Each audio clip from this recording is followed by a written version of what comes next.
Okay, Mr. Mike, can you share with us who is 1337 Ventures and who is the founder, how it was started? Okay, hi, my name is Bikesh and I run 1337 Ventures. So in the tech world, 1337 actually means the best, where the numbers are alphabets. So it's LEET, lead being elite, being the best, right? So we started in 2012. We accidentally became investors in the country. Before this, we were running a training and consultancy firm, and we were training a lot of app developers to build mobile apps for Android and iOS. A lot of them were great people that eventually quit their jobs and became companies of their own. So we were really excited to see what they were doing and wanted to be part of it. So we started giving them money. We wrote checks for 10,000 ringgit, 20,000 ringgit, 50,000 ringgit. So without realizing, we accidentally became an investor.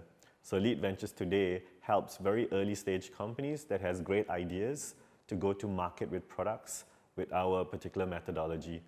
And we also invest into these companies too these days. Okay, so for now, for the new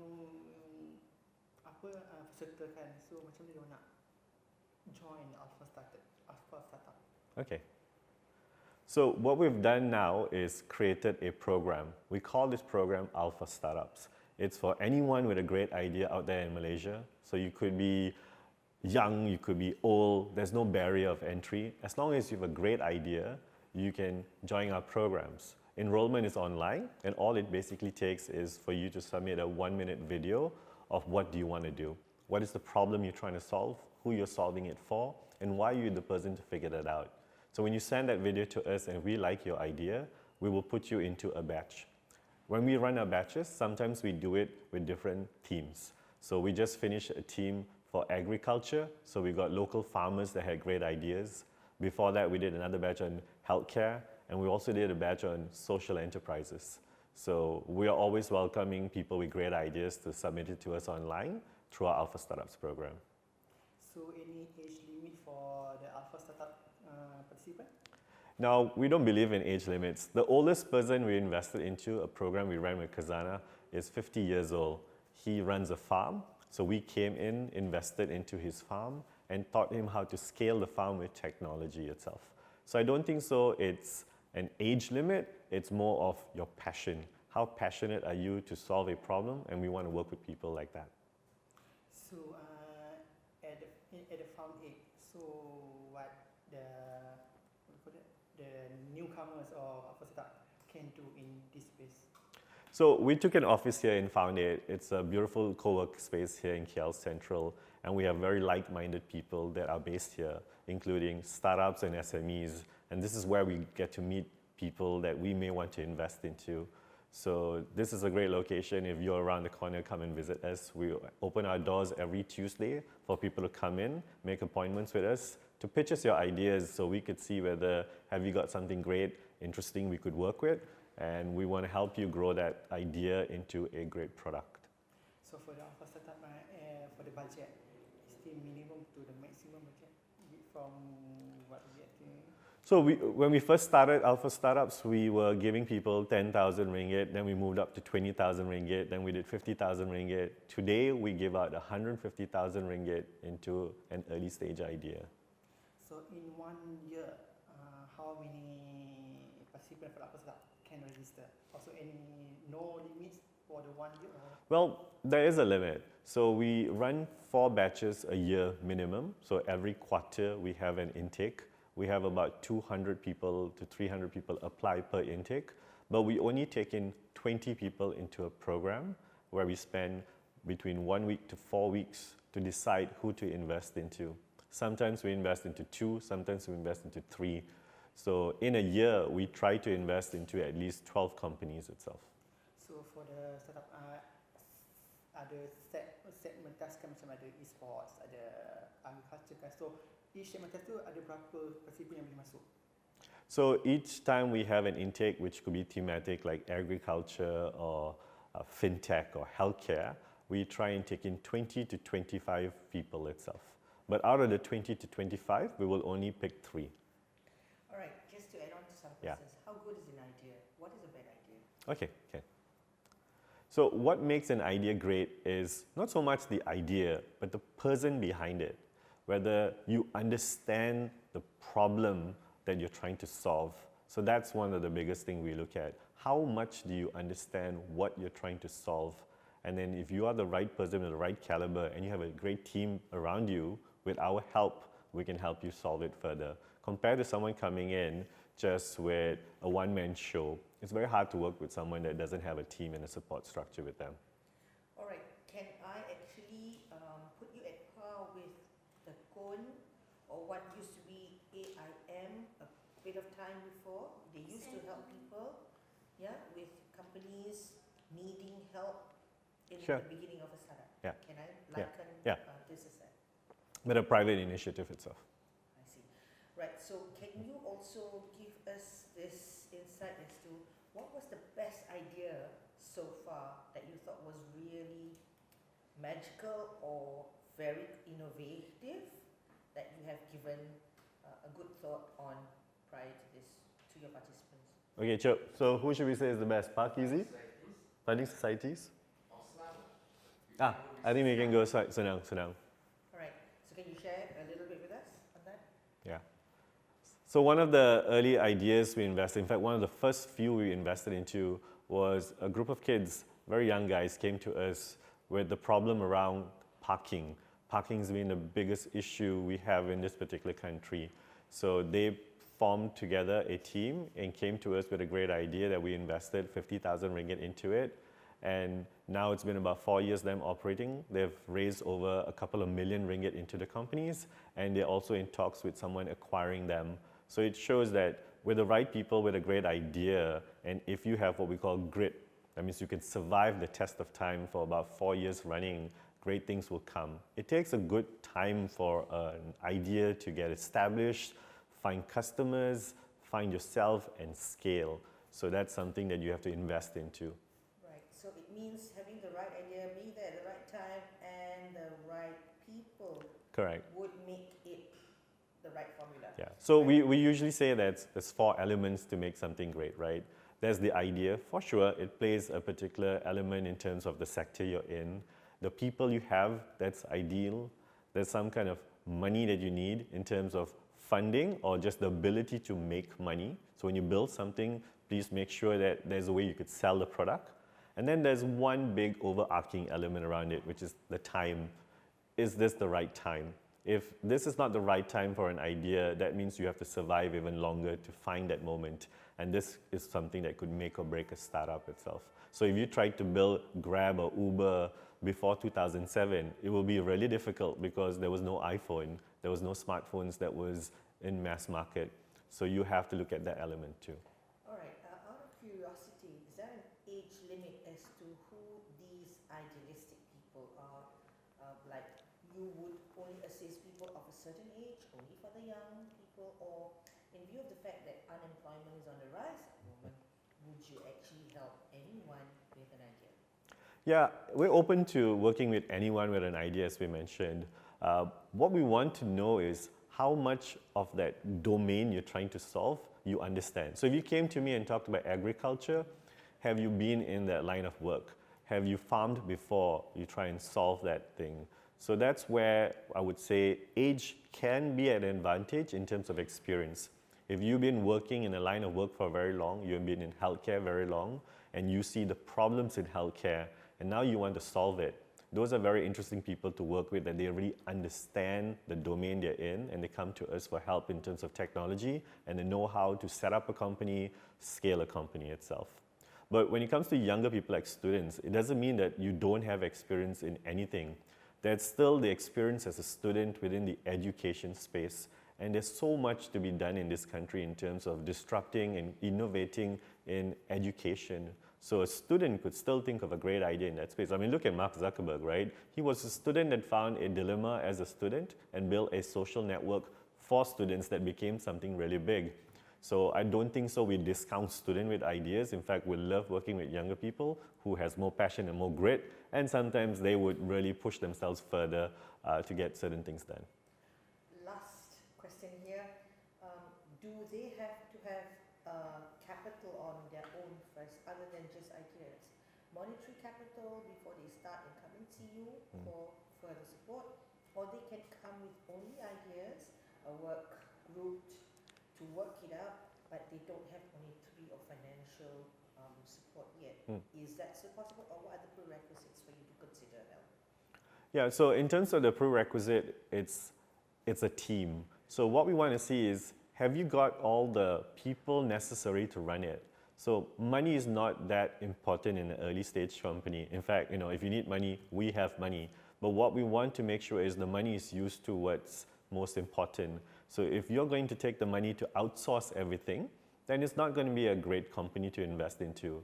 So ideally, we always have these 3 roles we talk about when you want to set up a company. This is more important than money, because if you have all these 3 people in a company, you don't need money because everyone can just do the job and put their own time and sweat into it. So we call that the hacker, which is the developer or the technical person. It's the hipster, the marketing person, and the hustler, the CEO or the salesperson that's going to basically go out there and sell the product. If you have all these 3 roles in a company, then you don't have to have salaries because you are having skin in the game and this is your baby you're trying to create. That's the most important thing. And we come in with the funds if you have the right team. From there is another question. The funds that you pay out to them or give them as a startup aid, how do they pay you back, or what do you measure to be a successful funding that you have sent out? Okay, so we're in the space of venture capital. So this is really high risk capital we're speaking about. So when we give you money, we take a stake in the company. We take an equity, a share, right? So we don't really say we want to have profit sharing with you. And if that idea doesn't work out, it's more of our risk to say that we lost our money. So having said that, of course, we do the proper due diligence to make sure that this team has the fighting chance to run a successful company. And then we then invest into the company based on the individuals that we trust itself. So we take between 5 to 10% stake within the companies when we give out up to 150,000 ringgit itself. Now what we have these days is the ability to get investors, not just from us, but you can also get investors from the crowd. This new concept is called equity crowdfunding that the government has launched. And we at 1337 Ventures, we are also an equity crowdfunding platform. So you don't have to be an early stage company to receive funding from us. You can also be a later stage company. So if you are an SME that's been running for the last 3-4 years and you want to scale your company, going to a bank and trying to get funding for a innovative idea, sometimes it's quite difficult. The banks don't understand what risk is. So you come to people like us and we basically help you find funding online. Okay, never mind about the last part, we can just put it as a Yeah. slide. So. Right. Okay, Mr. Mike, can you explain me about training and mentoring sessions? So how many days or how many sessions that you have for the new startups, and your team, the coach, how many coach find their qualification? Okay. Coaching. So our program varies every time we have a different intake, depending on how complicated the subject is. It can go between 5 days to 4 weeks long. But the breakdown is always going to be the same. The first part we always focus on is the domain. So if we're doing a segment on agriculture or healthcare, we'll bring in people from the Ministry of Ministry of Agriculture, Ministry of Health Tech. Sorry, can we do that again? Cut. Okay. So our program runs anywhere between 5 days to 4 weeks long, depending on how complex the module is. So when we do a batch, just say healthcare, we start with bringing in people that are subject matter experts. We bring in people from KKM, Kementerian Kesihatan, and last week we finished a batch on agriculture. We start with people from Ministry of Agriculture or even Agrobank. So we bring in people that have the knowledge about the subject to tell you of the current state. So if you're trying to build any particular idea, we will find the experts that come in that gives you a little bit more interesting facts that you never knew about the space you're in. So that's always the part 1. Then there's 3 more parts after that. Once we know the area we want to focus on, the first thing you have to do to focus on is who are you trying to solve the problem for in that area, the customer. So that will be either 1 to 2 days or 1 whole week if it's a 4-week program. So we want you to show us and prove to us there are people out there that has that issue and is willing to possibly pay for the issue. So we'll make you do exercises like go out in the ground, do a focus group, do an interview, and come back with information, survey results to prove to us there are people out there that want your product. Once that's done, we go to the next phase, which is product design. What are you going to build? What is the solution for that problem in that space you're in itself? So if you're building a healthcare system, you're building a agri-tech solution as a farmer, better irrigation to grow chilies or grow vertically, I want to know what the product looks like. So this is where someone who doesn't have a prototype, that means you just came to me with an idea, you need to tell us what the product's going to be. How will the product look like? So this is again where we bring in our mentors. So our mentors are from the industry. So we will find people from healthcare, from finance, from agriculture that comes in and gives you advice on how this product could be better. So we can only just give you advice, but you as the person that wants to build this company, you have to make a decision on what steps you want to take. But we will teach you the process of building products. Those days people think products needs to take 3 to 6 months to build, or 3 to 6 months to conceptualize and another 6 months to build. So we show you now how you can build products faster, how we can build what we call a minimum viable product. That means just secukupnya just to run a particular product itself in 5 days. How do you build a product that fast? And then the next aspect of it, you already know what to build for who in that space. It's how do you market it? So market development will be the last thing we speak about. How do you get this product you built into your customers' hands? So if you're building something for agriculture, how will the farmers know you exist? How will the farmers buy your particular product? Or how will the doctors know? How will the banks know? How will your customers know? So that's something we teach you. People always think when you do marketing, there's only online, Facebook and Google. Well, we show you there's 19 different ways to get a product into the market. And we'll teach you all these methods.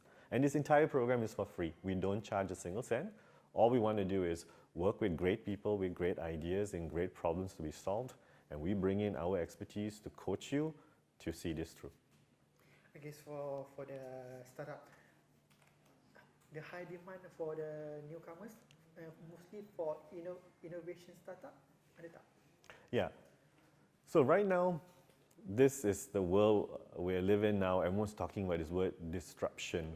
And another word that is out there is called incumbents. That means these are older companies who's been doing a typical business like manufacturing and some kind of old service line for 10, 20, 30 years. So these companies all want to change. What they have is they have customers, but they don't have technology, they don't have new innovative ways to retain the customers. So that's why they all want to talk to startups, the younger new companies who have new ideas, new products. But the problem is these people who just come up with a new idea, they don't have customers. So we're trying to see how we can marry the two. Work with the older companies that have customers but don't have technology or people, and work with the new startups who have got great people and technology but don't have customers. How do you combine these two? So that's why these days you see a lot of corporates trying to create innovation programs to find new people to invest into. And we help bridge that two things together through our corporate innovation or transformation programs. So 137 Ventures pun dia macam ada jadi center to matchmaker lah. Correct. So we help matchmake companies. So when we do our programs, we don't just do it for individuals and young people. Companies come to us also and saying, help us do innovation in our company. So that's where we go in, we help them do what we do with startups within the company. But sometimes we like to connect the dots. We work with a corporate that tells us the problems, and then we go out there looking for people who can solve this company's problems itself. And that way everyone wins. So 137 Ventures team, so how many staff that 137 team Ventures have? So we're still a very small company, but that's the current trend these days, right? You have leaner companies that are not having many people, but they do a lot more. So we're about 10 people in our company, but we're always growing, so always looking for new people. And we're also building new divisions. So right now we have our 1337 Ventures. The new company that we have is called Lead Capital.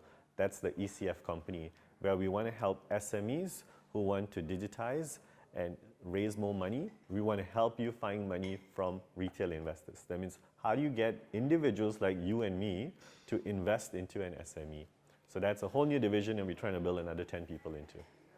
So for startups, any nationalities or is it open for Malaysian or people from So worldwide? we're open to anyone with a great idea to join our program.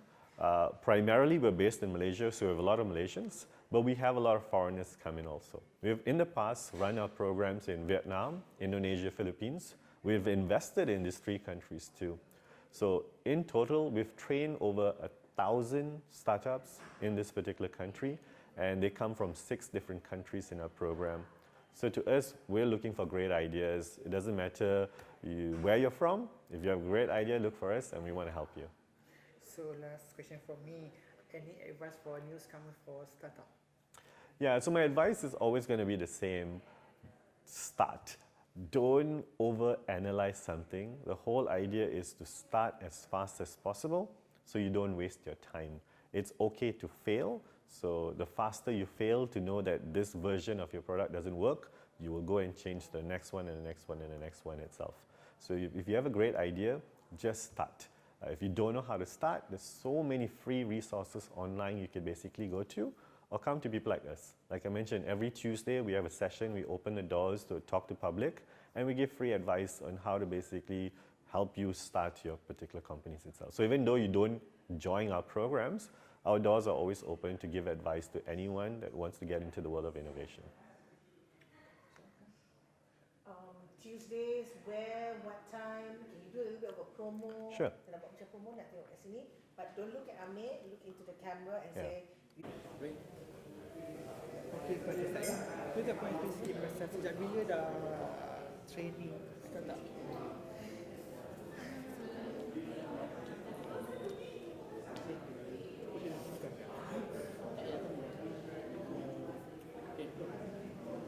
Okey, pada boleh sikit sejak bila training Define ni dibuat dan dah berapa ramai yang dilatih ataupun di training di sini?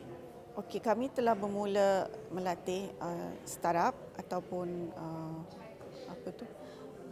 micro enterprise sejak 2012. So daripada 2012 kami telah melatih 500 startup so far lah.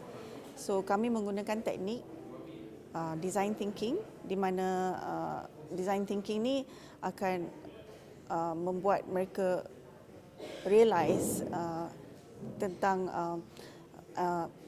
pentingnya memahami customer atau memahami siapa customer mereka melalui method empathize. Sebelum itu mereka kena discover dulu di mana kedudukan mereka ataupun sama ada idea mereka ini adalah bagus ataupun boleh diperkembangkan menjadi satu perniagaan.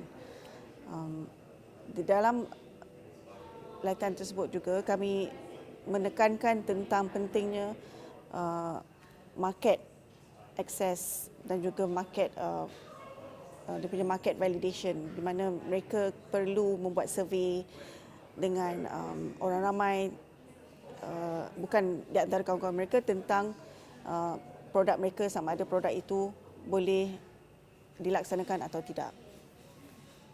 Okay. Untuk new startup kan, kan dia bekerja dari idea kan, dia present idea kat sini kan. So macam mana pihak 137 Ventures ni evaluate dia punya idea juga, memilih yang mana bagus, mana tidak, ataupun akan ada 2 or 3 session lagi lepas tu untuk enhance lagi idea, untuk bagi lagi idea lagi yang bagi much better from the first idea. Okey, selalunya kami akan buat coaching atau mentoring dengan diorang melalui idea mereka. Kita tak discard idea mereka dengan serta-merta, tapi kita make them realise that they have to work on the idea so that it'll work. Itu melalui market validation program untuk mereka memvalidatekan ataupun menetap validate is what in Malay? Mengesahkan. di mana mereka boleh di mana Ha? Sama mula. start mula. Okey. Soalan sekali. Okey. Macam mana pihak farm 137 Ventures ni evaluate idea daripada new startup, dan adakah seorang startup tu akan datang dengan satu ataupun dua tiga idea? Okey. Kami mengadakan coaching ataupun mentoring dengan startup ni masa mereka bersama dengan kita under Alpha Startup Program ataupun bootcamp program. So dari situ kami meneliti diorang punya idea dan kita challenge diorang dengan supaya mereka pergi buat pengesahan dengan orang ramai tentang idea mereka. So dalam pada itu semasa dalam program tersebut ada yang akan tukarkan idea mereka kepada idea lain ataupun improvekan idea mereka kepada benda yang boleh dimarketkan, kerana design thinking mementingkan empathize ataupun kita kena memahami apa yang customer nak, bukan apa yang kita nak. Sebab kadang-kadang idea mereka ni bagus, mereka rasa bagus tapi sebenarnya tu macam short sendiri saja, so tak ada market untuk itu. So dalam untuk membuat startup itu berjaya, kita make sure that mereka memahami customer, apa yang customer kehendak customer, dan juga mengikut membuat produk yang dikehendaki oleh customer supaya mereka boleh marketkan produk tersebut, produk mereka tersebut. Sepanjang coaching session atau training session tu kan, berapa banyak ataupun berapa kali startup tu boleh tukar idea diorang? Kita tak ada limit. Kadang-kadang mereka masih lagi tukar idea sehingga diorang punya last day of pitch. Tapi kita bantu mereka in terms of membuat pitch deck untuk dia orang boleh pitch kepada funder atau investor for instance, and then idea mereka itu boleh diperkembangkan ataupun ada grow proses, boleh diperkembangkan seterusnya.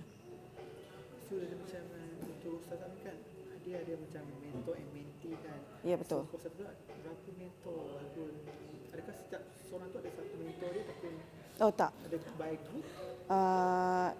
Normally startup dia akan datang dalam group of 2 minimum ataupun 3-4 orang.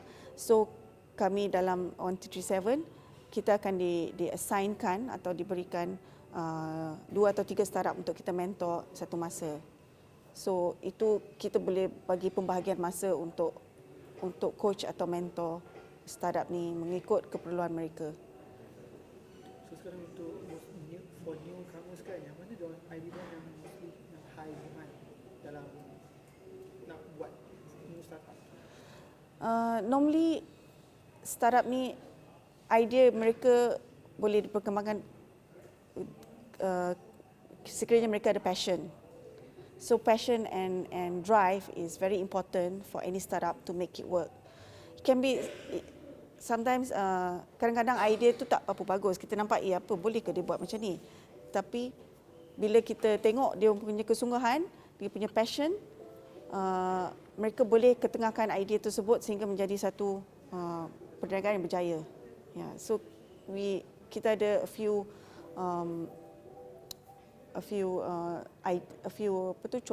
contoh yang mereka sebenarnya after kita coach dia orang, after kita mentor dia orang, mereka boleh berkembang sebagai satu perniagaan yang berjaya lah. Berjaya sekarang ini yang berkongsikan dengan kami. Tadi Bikesh ada cakap pasal Park Easy. So Park Easy itu adalah parking proses di mana kita guna app, kita boleh book sebelum kita datang, and then di situ juga ada sensor menggunakan IoT untuk menentukan kereta yang kita book tempat itu dan kita boleh parking kat tempat itu. So masa mereka datang, they just a bunch of youngsters, yang developers and all that. So kami coach dia orang sehingga mereka mendapat berjaya mendapat customer yang besar seperti Sunway dan sebagainya. So berapa yang umur paling muda yang paling join 137 Ventures ni semua? kita baru habis Agritech bootcamp di mana peserta yang younger actually baru 14 tahun. So ada satu grup kanak dia orang memang into innovation, berumur daripada 14 tahun hingga 18 tahun. Yang paling tua 18 tahun. Dalam pertandingan itu mereka telah jadi top 3. So kanak-kanak ataupun budak-budak sekolah sekarang yang melalui yang berminat tentang inovasi, mereka boleh datang dengan idea yang lagi fresh, yang lagi berinovasi compare to the older one. So kita boleh nampak para pelajar sekarang berminat ke arah inovasi dan kerajaan juga menggalakkan tentang inovasi ini. So sekarang yang mostly yang idea berkaitan inovasi yang pihak One Three Three Ventures nak coaching, antaranya apa yang berkaitan inovasi? Okey, kejap contoh. Okey, satu. Selain parking tu kita ada satu bisnes yang lama, yang tradisional, insurance. So insurance dia this guy dia ambil bisnes daripada bapa dia yang dah 20 tahun lebih. Dia digitalizekan insurance tersebut menjadi company insurance on demand. So ini untuk cover macam benda yang kecil-kecil seperti katakanlah you ambil maid for instance, ataupun you beli parcel daripada vendor. So along the way you nak insurancekan dia semasa perjalanan. So you boleh ambil as low as RM1 the insurance. So produk ni nama dia Senang. So company nama Senang. So mereka setelah 6 bulan mereka telah berjaya menginsurkan dalam jumlah 90 juta untuk insurance dalam masa 6 bulan. Okay. So for now kan macam mana testimoni ataupun feedback daripada startup yang dah join Digital Ventures ni? Setakat ini kami mendapat positive feedback sebab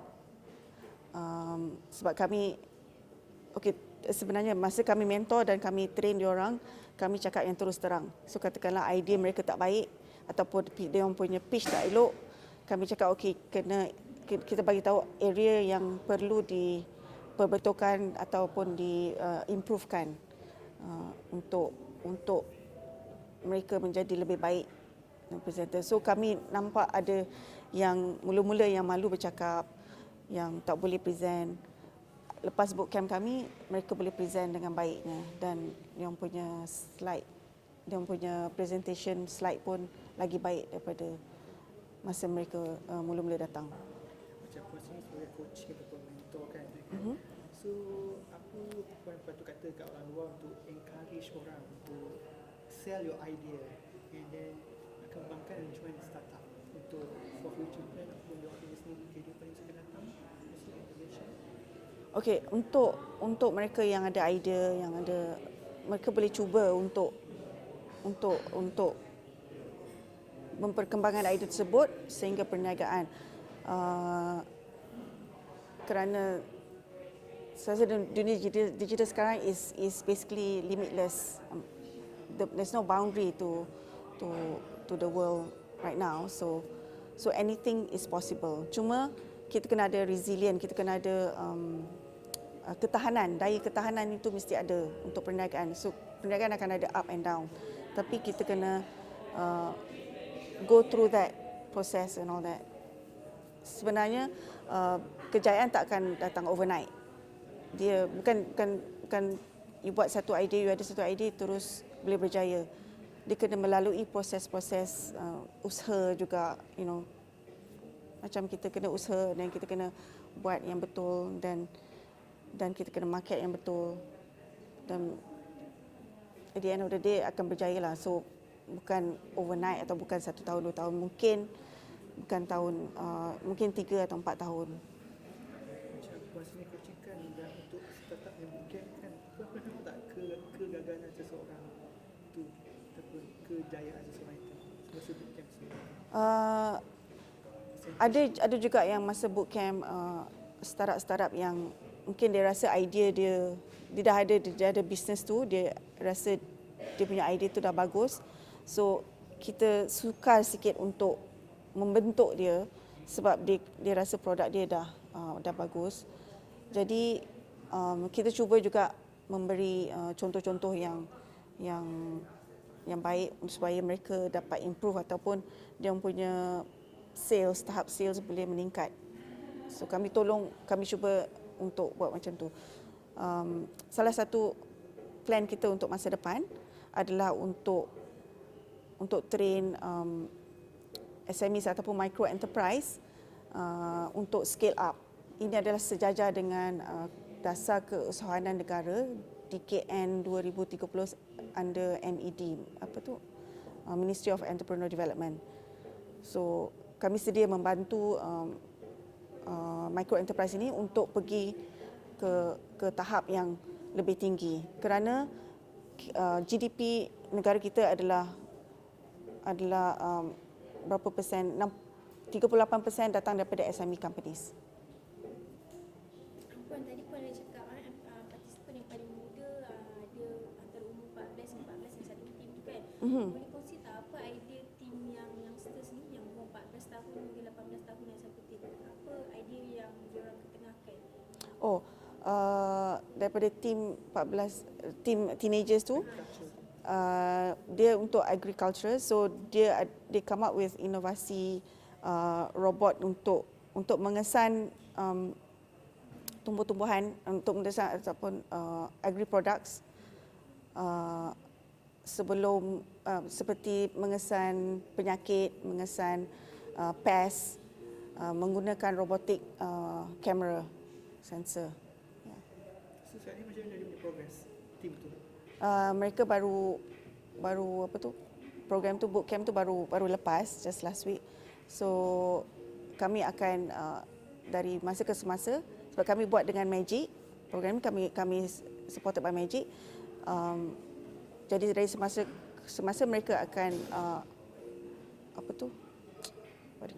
follow up dengan budak-budak ni dengan partisipan of bootcamp untuk seterusnya. Kecuali kerana mereka masih lagi bersekolah, so mereka memerlukan banyak guidance. Okay. Saya nak tanya, kalau katalah seseorang tu ada satu idea, sampai berapa tahun you akan look into that idea yang dah kembangkan, dah jalan? Are you still there until forever ataupun macam the stake in the company macam tadi Mai ada sebut? We ambil step. Jadi sampai bila? Ataupun selamanya ataupun sampai certain number of years yang you akan pantau, monitor and then wait for your money to come back to you macam mana? Okay, selalunya untuk certain startup yang kami rasa ada potensi, kami akan invest dan ambil equity dalam syarikat tersebut. So untuk mentoring mereka akan datang bertemu dengan kita untuk mentor atau coaching, ataupun dia perlukan guidance untuk pergi bercakap dengan potential customer ataupun potential investor. So kami akan berada dengan mereka ataupun kami akan coach mereka. Selalunya kami akan coach mereka sehingga kami sell off the equity lah. So selalunya when you sell off your investment, balik kepada mereka atau kepada funder lain, investor lain?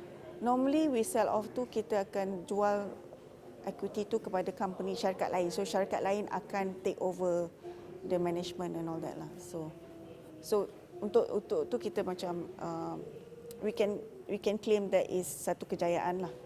Sebab dia dah move ke peringkat yang lebih tinggi dalam perniagaan mereka. Right, setakat ini ada berapa ramai atau berapa keperatusan yang sukses itu telah dicapai? Oh, okay.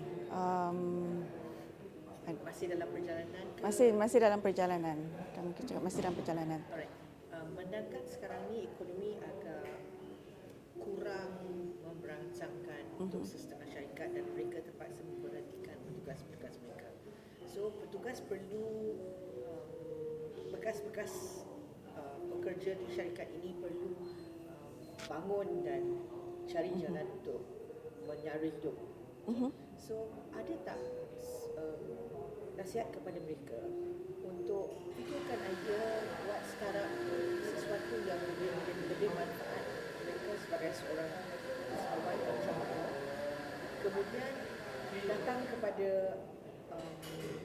lead ataupun 137 Ventures, ada some ajakan kepada mereka. Jadi untuk mereka yang belum ada pekerjaan ataupun mencari sesuatu selepas tamat pekerjaan, boleh datang untuk mendengar potensi masa depan yang berpanjangan dengan Lead Ventures.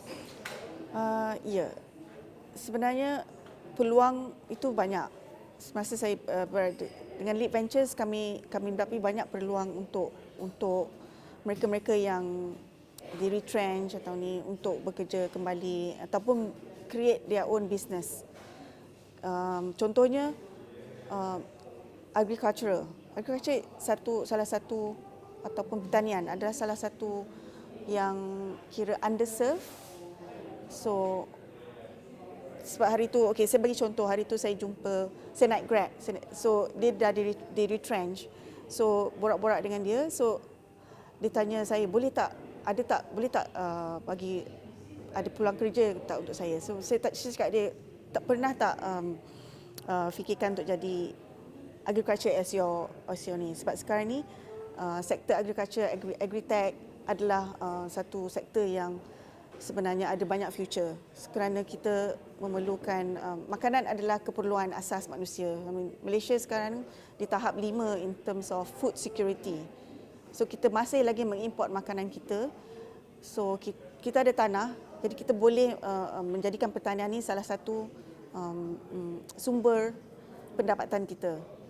So daripada agritech yang kita bootcamp yang kita buat sebelum ini, baru-baru ini, kita nampak sebenarnya ada banyak peluang untuk dalam agriculture punya industri. Jadi untuk mereka-mereka yang di retrench, kita kena buka minda kita dan tengok peluang-peluang ini, because an idea can become a business. So kalau kita tak cuba, kita tak tahu. Baik. Jadi bolehkah Puan juga tambah sikit berkenaan dengan orang muda selepas belajar di universiti tapi tak dapat kerja sebab peluang pekerjaan sekarang pun kurang. Mungkin dalam field yang mereka ceburkan diri semasa di dunia akademik tidak mendapat sambutan industri. Jadi galakan yang boleh diberikan kepada warga Malaysia regardless of age, baik yang kena retrench maupun yang belum ada kerja lagi, untuk masuk ke dalam pemikiran berinovasi to have Dan entrepreneur. Boleh tak? Apa pandangan Puan? Okey, pandangan saya, dalam diri kita ni kita kena ada sifat untuk Sekejap. Tiba-tiba je airnya. Tadi saya cakap betul. Sifat tu mencuba ke ataupun berdasarkan dengan sifat kreatif tu kena ada dalam ni. Okey. Okey, dalam diri kita sifat okey. Boleh sambung Okey. Alright. Okey, dalam diri kita ada sifat kreatif yang kadang-kadang tidak digilapkan. Jadi dalam dunia entrepreneur ni ataupun keusahawanan, dia adalah luas. So kita boleh guna kreativiti kita itu untuk menjadi entrepreneur yang berjaya, dan juga kena ada kesungguhan. Jadi tak payahlah kita tak perlu depend untuk mendapat pekerjaan makan gaji, for instance, kerana sekarang even syarikat-syarikat pun sebab sudah banyak teknologi yang bertahap tinggi yang mungkin tak perlukan banyak staff. Jadi kita kena ambil peluang itu sebagai salah satu untuk kita menjadi entrepreneur sendiri ataupun startup. Ya. Jadi inovasi itu adalah kena ada dalam diri kita. Sebenarnya dah ada dalam diri kita, cuma kita kena gilapkan, kita kena keluarkan sifat tersebut. Last question. Okay, last question. Risiko untuk startup. Besarkah risikonya dan apakah risikonya untuk startup? Risiko dalam mana-mana bisnes memang ada risiko. Cuma macam mana kita manage the risk itu adalah penting. Jadi itu kadang-kadang perlukan training atau perlukan pengalaman. The best thing is to get business coaching. Jadi that's where we can help and coach startup yang baru nak naik inilah, ataupun mereka yang ada idea. Semua tu kita boleh memberi nasihat atau coaching. Okay. Is there anything else you want to add on? Okay, Azim, tak cerita sikit macam mana Azim boleh terfikir untuk join 137 Ventures ni, and sejak bila Azim join? Okay, so start masa kita orang join Axiata yang CEO Development Program. So dalam program tu, one of the challenge is to buat digital business challenge lah. And 1337 ni diorang jadi mentor untuk group kita orang throughout the whole program. So daripada sana diorang tolong kita untuk daripada ideation idea tu diorang tolong untuk develop into a workable product. So for 8 weeks they did training lah dengan kita orang how to develop the product, to siapa kita nak marketkan produk tu semua, and then diorang juga tolong in terms of nak jumpa siapa untuk expandkan this product itself. So untuk dalam kes saya, kita orang buat app, nama app tu Eagle Eye, which is a crime reporting app. So problem tu sebenarnya problem datang daripada diri sendiri lah, sebab saya pun pernah alami kejadian langgar lari, and bila dah report ke polis, and then kita tak tahu apa status report tu. So produk tu ni kira kita boleh kaitkan dengan semua jenis startup lah, sebab startup tu biasanya dia datang daripada problem yang seorang face, problem yang dia orang is facing, and dia orang try to resolve the problem using a digital solution. So untuk produk kita orang ni, we approach a few government punya associations, and dia orang pun give us a green light lah, because produk ni kita bukan je serve to general public untuk report, untuk senangkan proses report tu, tapi produk ni juga extends ke kerajaan, which is they can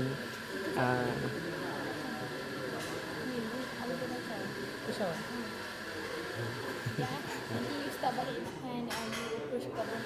okay.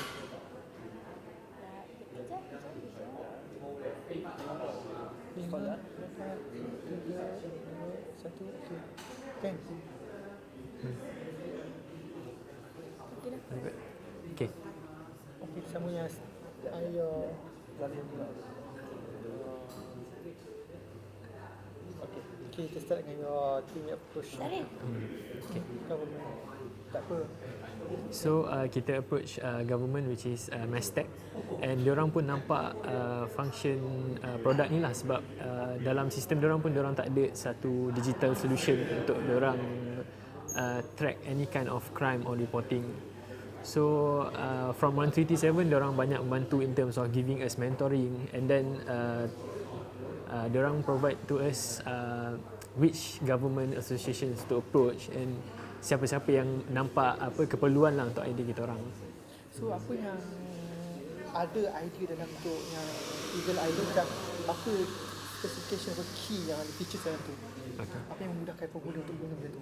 So untuk Eagle Eye, kita orang ada buat dua solution, which is satu boleh report terus ke WhatsApp hotline, and from WhatsApp hotline tu kita orang boleh identify what kind of crime, the location of the crime, and forward it to the actual government association lah yang related to it. So contoh macam kita nampak pembakaran terbuka dekat area PJ, tangkap gambar, hantar ke line WhatsApp ataupun through app kita, and kita akan forward it to MPPJ lah, which is the government association yang related to that kind of ni.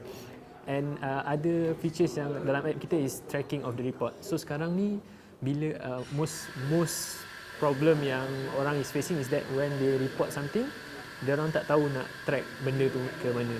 So macam bila kita dah report satu benda, kita tak tahu apa status report tu, ada orang dah ambil action ke tak, ada orang dah ambil tindakan ke tak. So kita tunjuk the status of tracking tu dalam app kita itself. And dalam kita punya app tu, we have community bulletin, which is contoh JPJ ke apa, dia boleh post pasal open investigation, and public can give tips through that app and get rewarded lah.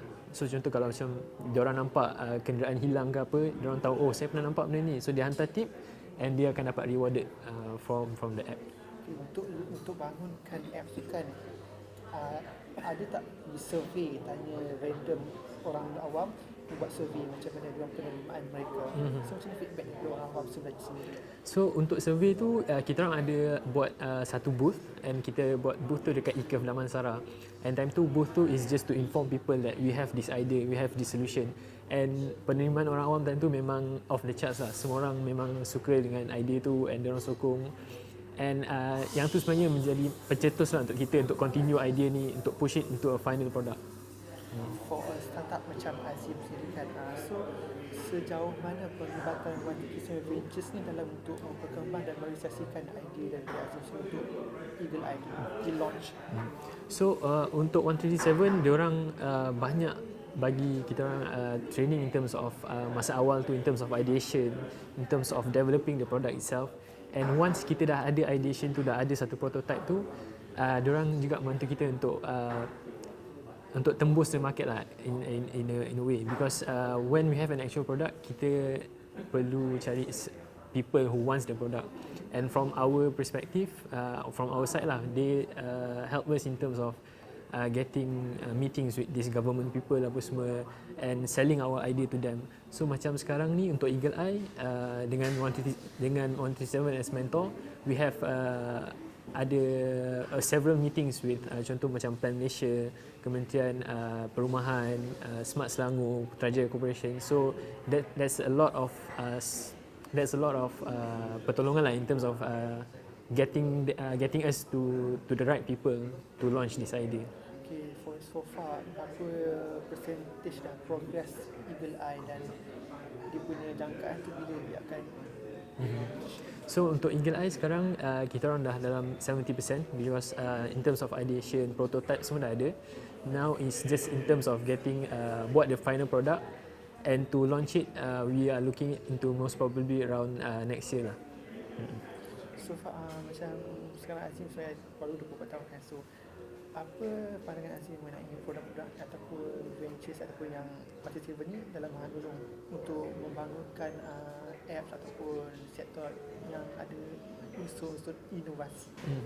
So untuk sekarang ni kita tengok in terms of Malaysia sendiri, there's a lot of young people yang have these ideas and have this creativity untuk buat satu digital solution. Tapi kalau sebelum ni memang diorang tak ada satu platform atau apa-apa untuk bangunkan idea diorang. So dengan penglibatan 137 ni it creates a platform for them lah untuk tolong untuk bangunkan idea diorang and making it into an actual product. Because if kita nak tengok anak-anak muda kat Malaysia sekarang ni banyak yang ada idea-idea yang bagus, idea-idea yang boleh bukan in terms of getting app untuk dapatkan duit je, maybe apps untuk membantu orang, apps untuk membantu sistem. So idea-idea ni semua diorang memerlukan satu platform untuk diorang bangunkan idea tu, and 137 ni provides that platform for them. So far sejauh mana Azim Menyok melihat produk-produk yang ada unsur inovasi di Malaysia dan dibangunkan oleh Malaysia? Okay, untuk dari segi pandangan saya, macam saya masuk Axiata yang CEO Development Program tu, banyak idea macam contoh ada app yang membantu kita untuk tengok kita perlu face litigation ke tak. Contoh macam kita dapat surat saman ke apa and kita nak sue someone. So these young people ni develop an app untuk identify whether kita perlu pursue ke tak untuk that litigation punya ni. So it opens up your mind in terms of understanding yang these young people ni have a lot of ideas, tapi kita tak ada platform untuk dorang bangunkan idea dorang. And macam contoh one of the groups which is under 137 mentoring juga, diorang provide working punya diorang provide peluang pekerjaan untuk refugees through an app. So this kind of ideas is what helps people, and 137 akan bantu kita akan untuk in terms of bangunkan idea tu lah. Terima kasih. Kenapa rakyat Malaysia perlu melibatkan diri dalam bidang seperti ini? Namanya mencubahkan dalam inovasi dan inovasi untuk make Malaysia in future much more better. Yes. So untuk sekarang ni kalau kita tengok we are approaching Industrial Revolution 4.0. So banyak benda yang akan melibatkan internet, 5G. So benda-benda ni is what we need to catch up dululah, sebab sekarang kita tengok negara-negara yang membangun macam US semua, they have a lot of these startup ideas yang actually change the economy itself. And to bagi contoh, macam contoh Grab lah, paling senang, Grab or Uber, they actually disrupt the system of transportation for a whole country. So this is the kind of ideation yang we want Malaysians to create for themselves. So we have these people yang have this idea. So why not kita kembangkan idea ni, venture into digital punya solution. So this is what I think could make Malaysia a better place lah. Yeah. So ada any advice tak untuk for newcomers for startup? So advice dia is basically is not to give up lah, because untuk startup ni you have to have a lot of hard work, a lot of passion into your product. Sebab mula-mula in terms of ideation tu maybe senang, tapi bila you nak buat your prototype, there will be a lot of challenges along the way. So you have to tabah lah through all of the challenges and make sure to identify your product to the right market. So in terms of advice, I think the most advice yang paling saya rasa paling ni is that to never give up lah, because startup ni is not one idea yang you keluarkan that will be your gold mine. Tak, there's a lot of idea yang akan flop, a lot of idea yang akan jadi. So the best advice is to not give up, find the right idea and make it into something good. So macam sebelum tim tercetusnya idea nak buat iklan ni, ada tak pernah ada kegagalan? Okay. Sebenarnya pernah, sebab untuk term saya juga ada a few ideas yang sebelum ni saya ada in terms of nak buat startup. Tapi bila dah ada idea, bila kita refine idea tu, bila kita tengok target market, business model, kita tahu benda tu walaupun idea tu bagus, tapi benda tu tak boleh nak naik. So memang akan rasa down time tu, tapi itulah that is the flow of things. So if you have an idea tapi benda tu memang tak boleh nak jadi, then tak apa, we set it down, move to the next one. Set it down, move to the next one. Yeah. So Aziz ni last question sebagai seorang pengguna di Malaysia ataupun pengguna punya apps kan. So macam mana penikmat Aziz mengenai apps yang mungkin pernah Aziz tengok dan pernah dibangunkan oleh rakyat Malaysia sendiri. So adakah perlu pemabaikan ataupun perlu setani dengan developer-developer yang lain? Untuk Malaysia sendiri, in terms of apps yang kita sendiri develop, saya nampak banyak perubahan in terms of compared to dululah. Sebab sebelum ni kalau kita tengok apps ni maybe only government punya ni yang buat, and diorang punya UI maybe tak secanggih yang kita nak lah. Tapi bila kita tengok sekarang, bila the startup punya scene in Malaysia is rising, we are seeing an improvement lah on all of this product. So macam apps yang memang Malaysian built apps is memang setanding dengan app yang dekat luar negara lah, because saya rasa diorang ada the ilmu untuk buat benda tu, so it reflects to the app yang diorang build. Yeah. Apa yang rasa tak? Okay. Alright.